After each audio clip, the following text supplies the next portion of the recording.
High বন্ধুরা, দেবার্চনা কিচেনে তোমাদের সবাইকে ওয়েলকাম। আশা করি ভালো আছো তোমরা সবাই, আমিও ভালো আছি। আজকে আমি যে রেসিপিটা নিয়ে এসেছি এটা হলো তেলকই। দেখো আমি এই তেলকইটা কীভাবে রান্না করব দেখতেই পাচ্ছ, কত সুন্দর রঙটা হয়েছে, খেতেও খুব টেস্ট হয়েছে। কারণ আমার মেয়ে খেয়েই বলেছে যে খুব সুন্দর সুন্দর হয়েছে। তাই দেখো কিভাবে রান্না করব। কড়াই বসিয়ে দিয়েছি আমি উনানে। এবার কড়াইটা গরম হয়ে গেছে, আমি দিয়ে দিলাম একটু সর্ষের তেল। আমি কিন্তু এই মাছটা ভাজবো না, জানো তো, একদম দেশি কই মাছ। অন্যদিন আমি ভেজে করি, আজকে না ভেজে করব। কিভাবে করব তোমরা দেখো। তেলটা আমি গরমে বসিয়ে দিয়েছি আর মশলা করে নিয়েছি আমি, তোমাদের সব দেখাবো, দেখতে থাকো। শুকনো লঙ্কা দিলাম,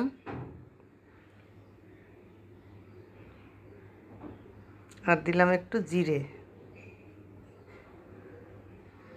এটা ফোড়নটা আমার একটু লাল লাল হতে হবে।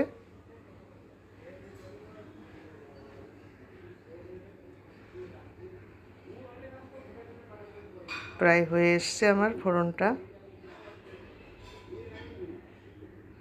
এখন আমি এর মধ্যে পেস্ট করে রেখেছি তোমার আদা, শুকনো লঙ্কা, রসুন আর একটু কাজু বাদাম, এই দিয়ে আর একটু সর্ষে, এই দিয়ে আমি পেস্ট করে রেখেছি। সেই পেস্টটা এখন এর মধ্যে ঢেলে দেব। আর অর্ধেকটা পেঁয়াজ দিয়েছি। আদা, রসুন, পেঁয়াজ, দুটো লঙ্কা আর দুটো কাজু বাদাম, দুটো তিনটে কাজু বাদাম দিয়ে একসঙ্গে পেস্ট করে এটা আমি এখন ঢেলে দিলাম।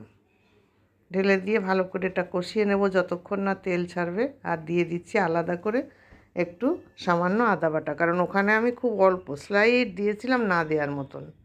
এখন এখানে পরিমাণ মতো আমি আদা বাটাটা একটু পরিমাণ মতো দেব। এই সেন্টটা আসবে একদম মাংসের সেন্ট। আর দিয়ে দিলাম একটু জিরে বাটা, যেহেতু আমি ওই মশলার মধ্যে জিরে দেইনি।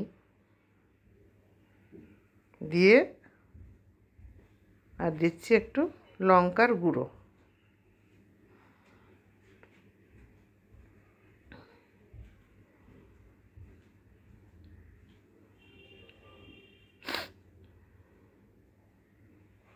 এবার আমি এটাকে নাড়াচাড়া করব, সুন্দর করে কষিয়ে নিতে হবে আমার। আমি এর মধ্যে কষানোর মধ্যেই দেখো কি করব, কারণ একদম কাঁচা মাছ তো ছাড়া যায় না, তাই না? তোমরা দেখতে থাকো, আগে মশলাটা কষিয়ে নিই, তারপরে কি করব দেখতে থাকো। এইভাবে তোমরা রান্না করে দেখো, না মাছ দিয়ে কোনো কাঁচা গন্ধ আসবে, আর মাছটা এমন মাখনের মতো সিদ্ধ হবে, মনে হবে যেন মাছ ভাতে দিয়েছি, ভাপানোর মতো মনে হবে, ঠিক এরকম লাগবে। এদিকে তেলকইয়ের টেস্ট, এদিকে মনে হবে ভাপানো। এত সুন্দর লাগবে নতুন সিস্টেমে। করে দেখো তোমরা আমার কথা শুনে, খুব সুন্দর লাগবে। এই দেখো, এবার আমি আধা ঘন্টা আগে লবণ হলুদ মাখিয়ে দিয়েছিলাম কই মাছগুলোতে, ছেড়ে দিলাম আমি। এখানে আমার 4টে কই মাছ আছে, বেশ বড় বড় কই মাছ। এখন এই মশলাটা যেই কষা হয়ে এসছে, তেল ছেড়েছে, তার মধ্যে আমি মাছ দিয়ে আবার কষাবো, কারণ মাছের কাঁচা গন্ধটা ছাড়াতে হবে, যেহেতু আমি এটা তেলে ভাজিনি। ওই জন্য এইভাবে উল্টে পাল্টে এর কাঁচা গন্ধটা আমার ছাড়িয়ে নিতে হবে।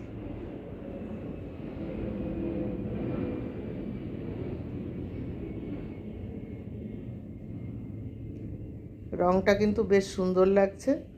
মনে ভেবো না যে টেস্টটা ভালো হবে না, টেস্টও ভালো হবে। একটু সামান্য ঢাকা দিয়ে দিই, ঢাকা দিলে মাছটা আর একটু মোলাম হয়ে যাবে।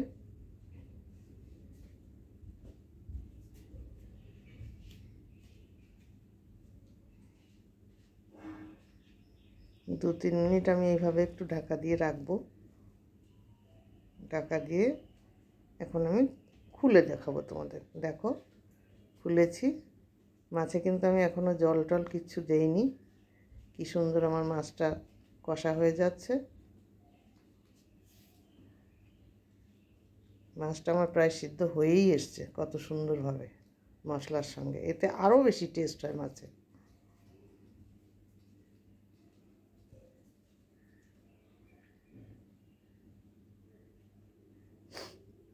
সেন্টটাও খুব সুন্দর সেন্ট এসছে।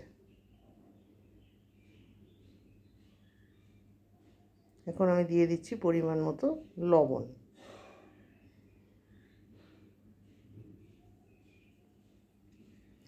আর দিলাম হলুদ।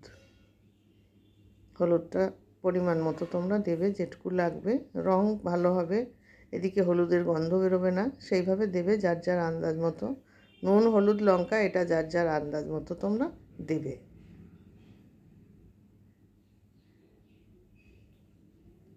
এবারে আমি এই থালাটা ধুয়ে ভালো করে জল দিয়ে দিচ্ছি। বেশি জল দেব না, অল্পই জল দেব, কারণ আমার মাছও সিদ্ধ হয়ে গেছে, মশলাও কষা হয়ে গেছে। শুধুমাত্র যেটুকু ঝোল রাখবো সেইটুকু রেখে আমি জল দেবো, সেইটুকু রাখার জন্যে।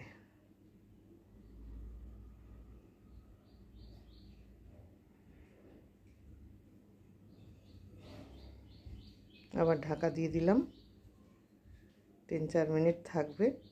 3-4 মিনিট হলেই যথেষ্ট, তাহলে জলটা ঠিকঠাক ফুটে একদম ঝোল ঠিক হয়ে যাবে। ততক্ষণ আমরা একটু অপেক্ষা করব। হ্যাঁ বন্ধুরা, আমার এই রান্নাটা যদি তোমাদের ভালো লাগে তাহলে তোমরা লাইক, শেয়ার, কমেন্টস করো বেশি বেশি করে, যেন ভুলো না। আর সাবস্ক্রাইব করো, বেল আইকনটা বাজিয়ে দিও। আমার যখন যে রান্না নতুন নতুন অনেক রেসিপি আমি করছি সেগুলো সব তোমরা দেখতে পারবে। আর পুজোয় দেখবে স্পেশাল অনেক রেসিপি আমি ছাড়বো, সেগুলো তোমরা দেখতে ভুলো না। পুজোর মধ্যে পুজোর রেসিপি এক এক দিন এক এক রকম তোমরা পাবে। আমি তো প্রথম নেমেছি এই রান্নাঘরে, আমার একটু ধৈর্য ধরতে হবে তোমাদের। তোমরা আমাকে এগিয়ে নিয়ে যাবে, তোমরা আমাকে যদি সহযোগিতা করো আমি ঠিক এগিয়ে যাব। আর আমার সঙ্গে তোমরা যারা আছো আমরা একই সঙ্গে সবাই মিলে এগিয়ে যাব। এসো আমরা হাত ধরাধরি করে সবাই আমরা এগিয়ে যাই, তাই না? 10-এর লাঠি 1-এর বোঝা, এটা তো আমরা সবাই জানি। এই জন্য সবাই সবাইকে হেল্প করতে হবে, যাতে আমরা চ্যানেলগুলোকে এগিয়ে নিয়ে যেতে পারি। সবাই তো কষ্ট করি না আমরা, না? অনেক কষ্ট করতে হয় রান্নার পিছনে, ইচ্ছা না করলেও রান্নাঘরে ঢুকতেই হয়। এবার দেখো ঢাকাটা খুলেছি, কত সুন্দর লাগছে,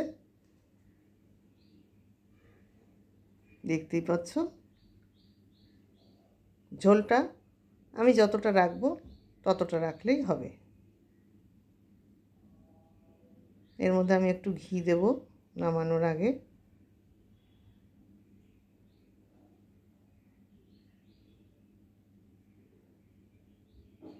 আমার বাড়িতে যেহেতু খাওয়ার লোক কম, তাই জন্য আমি বেশি ঝোল রাখবো না, অল্প ঝোলই রাখবো।